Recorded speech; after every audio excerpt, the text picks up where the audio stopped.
勤が始まってから結構匂いしてる。でもなんか濡れてるんよ。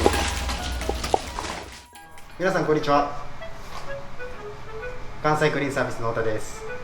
本日は朝間から仕事が忙しくてなかなか片付けやゴミ出しができない、億劫になってしまってゴミが溜まってしまってどうしようもできずお片付けをしてほしいということでご依頼をいただきました。今もう作業が終わったところなんですけども、お客様、ご自宅でね猫を飼っていらっしゃって排泄物やそのまま強烈な匂いが部屋に染みついております。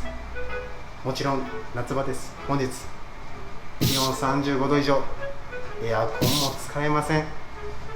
窓も閉めっぱなし。わかりますかね、汗。とにかく大変でした。これから映像を見ていただくんですが、どうなったのか。ではこちらをどうぞ。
いきます。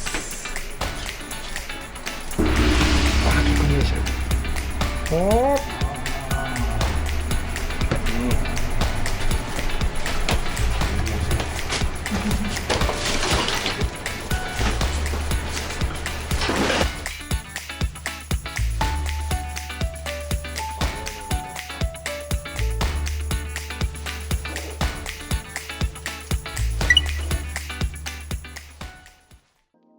すいません、失礼なんですけれども、お仕事は何されてるんですか？仕事は看護師してるんですけど、で夜勤とかも結構週に 2,3 回は入ったりとかもしてて、一つはその仕事の時間帯が結構バラバラで、こう帰ってきて結構ストレス溜まってすぐ寝ちゃって片付けないことがもう片付けれないのとか、あとゴミ出しの時間に間に合わなかったりとかでもうずっとこう溜まってっ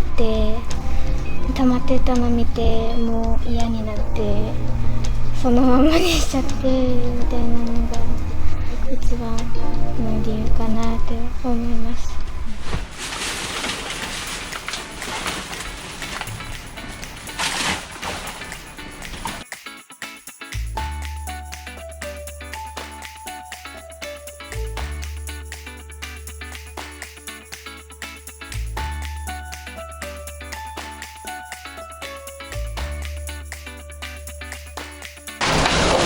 全部検証した白井さんなんか急いでるって。いや、ここは間違ってはないけど。あもう分量知れてるから。